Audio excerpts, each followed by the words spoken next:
4,500 पिप्स मिले US 30 में हमारे लास्ट वीक के एनालिसिस से। अगर आपने वीडियो लास्ट वीक का देखा होता तो आप भी US 30 में मैसिव प्रॉफिट बना रहे होते। और हमने पहले ही बता दिया था कि क्या लेवल्स हो सकते हैं, मार्केट कितना नीचे गिर सकता है, पूरी इन डिटेल मैंने आप लोगों को डिस्कशन किया था। सो गाइस, अगर आपने लास्ट वीडियो देखा होगा तो आपने मैसिव प्रॉफिट बनाया होगा। लेकिन इस सप्ताह के लिए क्या सबसे इंपॉर्टेंट चीज है, क्योंकि इस सप्ताह में भी बहुत सारे फंडामेंटल न्यूज है, बहुत सारी चीजें हैं जो आपको इस सप्ताह में बहुत जबरदस्त मोमेंट दे सकती है। हम उसको भी कवर अप करेंगे।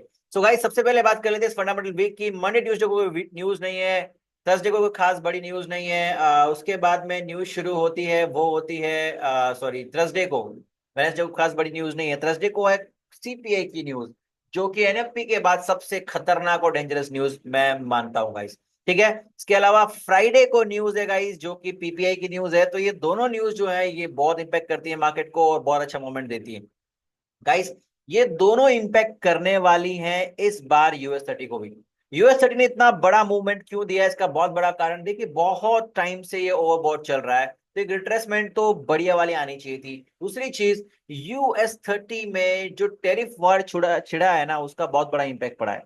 क्योंकि जो वहां की इंडस्ट्रीज हैं, उन इंडस्ट्रीज को एक बहुत बड़ा इंपैक्ट लगा है। इस वजह से US 30 कंसिस्टेंटली गिर रहा है। जबकि लेबर डाटा जो था वो पॉजिटिव आया है, पूरे वीक पॉजिटिव आया है, उस वजह से कुछ कुछ रिट्रेसमेंट बाय निकली है, बट बड़ा गंदा इंपैक्ट हुआ है। और क्या अगले सप्ताह में हो सकता है, हम उसके बारे में बात करेंगे। लेकिन सबसे पहले, अगर आपने अभी तक हमारा यूट्यूब चैनल सब्सक्राइब नहीं किया है तो फटाफट से सब्सक्राइब कर लीजिए गाइस। मैं आप लोगों के लिए बहुत सारे वीडियोस बनाता रहता हूं और मैं चाहता हूं कि आप लोग उन वीडियोस को देखें और अपने एनालिसिस को बेहतर बनाएं। अगर आपने अब तक सब्सक्राइब नहीं किया है द आर्यन शर्मा को, सब्सक्राइब कर लीजिए ताकि आपको ऐसे वीडियोस मिलते रहे। सबसे पहली चीज, मैं जब एनालिसिस कर रहा था मैंने बताया था कि एक पैटर्न फॉर्म हो चुका है, रिटेस्ट हो चुका है, it is ready for the big move. शायद किसी ने भरोसा नहीं किया होगा कि 4,500 पे गिर सकता है क्या मार्केट। और मैंने कहा था बिल्कुल ये पॉसिबल है, और वो पॉसिबिलिटीज जो थी वो सच साबित हुई और मार्केट ने इतना बड़ा मोमेंट हमको दिया। गाइस, इस वीक के अंदर क्या हो सकता है, और ये हम सब कुछ जानेंगे मंथ से, क्योंकि बहुत जरूरी है, क्योंकि इतना बड़ा मार्केट जो है वो मूवमेंट कर चुका है। तो कहीं ना कहीं हम सभी लोगों को एक बात देखनी होगी कि इस सप्ताह में भी क्या बहुत बड़ा मूवमेंट ये कर सकता है क्या।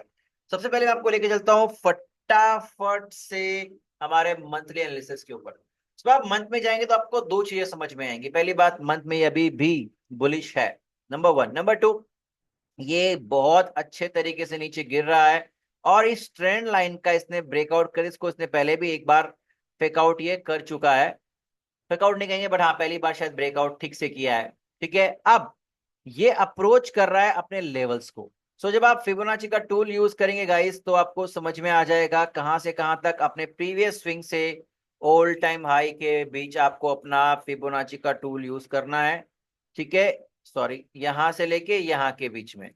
जैसे आप यूज करेंगे तो आपको यहाँ पे कुछ चीजें समझ में आएंगी। पहली बात, ये 0.5 का लेवल है, जो कि यहाँ पे अगर आप देखोगे ठीक से, तो ये जो 0.5 का लेवल है, ये 0.5 का लेवल ही प्रीवियस ब्रेकअप स्ट्रक्चर का भी एक कारण बना था। तो मैंने इस 0.5 लेवल को मार्क कर दिया है, नंबर वन।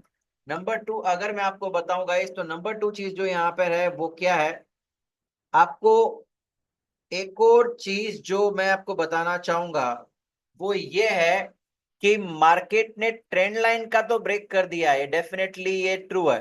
तो या तो ये यहां तक आ सकता है, या फिर ये अपनी ओटी एंट्री। अब ये ओटी एंट्री मैंने इस बार क्यों मार्क की, क्योंकि देखिए यहां पर ना एक ऑर्डर ब्लॉक है, बहुत ही प्यारा मंथ का एक ऑर्डर ब्लॉक आपको नजर आ रहा होगा, और साथ ही साथ में एफवीजी। तो मैंने इस ऑर्डर ब्लॉक के ऊपर का हिस्सा और फेयर वैल्यू गैप जो ओटी एंट्री तक आ रहा है, मैंने उतना हिस्सा मैंने यहाँ पे ले लिया है। अब इसको मजबूत करेंगे छोटे टाइम फ्रेम में जाके, क्या ये हमको अलाउ करता है, नहीं करता, या ये क्या हो सकता है। मैंने ये कर लिया। अब मैं चल रहा हूं आप लोगों को लेके सीधा छोटे टाइम फ्रेम के अंदर, और छोटे टाइम फ्रेम के अंदर मैं आपको दिखाना चाहता हूँ कि वीक के अंदर हमें अब क्या नजर आ रहा है। ठीक है गाइस, वीक की अगर मैं आप लोगों से बात करूं तो सबसे पहली चीज यहाँ पे क्या है, वो जो एरिया था 0.5 वाला, राइट, ये आपको याद होगा मैंने मार्क किया था। उसी एरिया में यहाँ पे मार्केट ने एक लिक्विडिटी कैंडल ये बनाई हुई है, और एक लिक्विडिटी कैंडल इतनी बड़ी है, मैंने इसको छोटा कर दिया, ये बना के इसको मैंने क्या किया, यहां से थोड़ा सा बड़ा कर देते यहां तक, लाइक, और यही बॉक्स निकल कर आ गया मेरे इस 0.5 के एरिया के नजदीक। तो there is a high conviction कि मार्केट इस एरिया को रेस्पेक्ट दे सकता है और यहां से ऊपर जा सकता है, क्योंकि इसने इस ऑर्डर ब्लॉक को रिएक्ट किया, 600 पिप्स का मोमेंट दिया था। बट ये वीक का ऑर्डर ब्लॉक है, 600 पिप्स देने वाला ऑर्डर ब्लॉक नहीं है ये, 6000 पिप्स वाला होना चाहिए था। तो इसको कोई हम लोग वो बड़ा मोमेंट नहीं मान सकते। तो ये ऑर्डर ब्लॉक को इसने फेल कर दिया, तो अब क्या, ये ट्रेंड लाइन को इसने ब्रेक कर दिया, एक बार पहले भी फेक आउट कर चुका है, तो अब क्या, अब ये है गाइस चांसेस ये यहां तक आए और इसके बाद आगे कंटिन्यू करें। अगर हम लोग देखें हमारे वीकली एनालिसिस में, तो हमारी पहली बाइंग होनी चाहिए इस एरिया के आसपास। सेलिंग साइड की अगर मैं आपसे बात करूं तो सेलिंग की सेलिंग अवेलेबल है, आप डे टाइम फ्रेम में चले जाओ, डे में इसने कर दिया है अपना ब्रेक ऑफ स्ट्रक्चर, अगेन ये चोक, ये ब्रेक ऑफ स्ट्रक्चर, ये ब्रेक ऑफ स्ट्रक्चर, और छोड़ा है बहुत बढ़िया वाली एफवीजी। तो गाइस सेलिंग की अगर मैं आपसे बात करूं तो सेलिंग हमारे लिए जो मौजूद है वो है, अगर मार्केट यहां से, देखिए थोड़ा सा, अगर मार्केट यहां से थोड़ा नीचे आता है, टैप करता है, ऊपर जाता है, तो ये हमारा पहला एरिया हो गया जहां से मैं सेलिंग ढूंढना जरूर चाहूंगा, राइट। दूसरे एरिया की अगर मैं आपसे बात करूं, अगर यहीं से मार्केट ऊपर चला जाता है तो भी मेरा सेलिंग एरिया वो है, और अगर उस एरिया को ब्रेक करता है तो फिर मैं यहां से सेलिंग ढूंढना चाहूंगा, क्योंकि यहां पे दो कारण है। पहला कारण, फिबोनाची के ये दो लेवल्स मैंने कवर कर लिए with FVG, OT level cover कर लिया विद एफवीजी। तो ये दो बड़े कारण हैं जहां पे मैं अपनी सेलिंग देखूंगा गाइस। तीसरी सेलिंग की अगर मैं बात करूं तो जो बहुत ऊपर है, जो बहुत मुश्किल मुझे लग रहा है इस सप्ताह में आपके लिए मिलना, बट अगर आपको मार्केट यहाँ पे मिलता है तो आप तीसरी सेलिंग अपनी देख सकते हो, अगेन टारगेट आपके नीचे होंगे। आपका प्लान क्या होना चाहिए इस वीक में? पहला प्लान, अगर आपको यहां मिलता है, कोई एविडेंस मिलता है, तो डेफिनेटली आप यहाँ पे अपनी बाई प्लान करें। दूसरा, सेलिंग के तीन तीन प्लान है, सेलिंग पे फोकस करें, बाइंग पे कम से कम फोकस करें। अगर बाइंग का ये एरिया टूट जाता है तो क्या, तो मंथ में चले जाओ और इस एरिया का वेट करो, ये एरिया आपको अच्छी बाइंग दे सकता है। सो गाइस आई थिंक आप लोगों को क्लियर हो गया होगा, इस सप्ताह में आपको बहुत बड़ी बड़ी 2-2 3-3 हजार पिप्स की ट्रेड मिलने वाली है अगर आपने इस सप्ताह में इस एनालिसिस को फॉलो किया, तो you can double your account.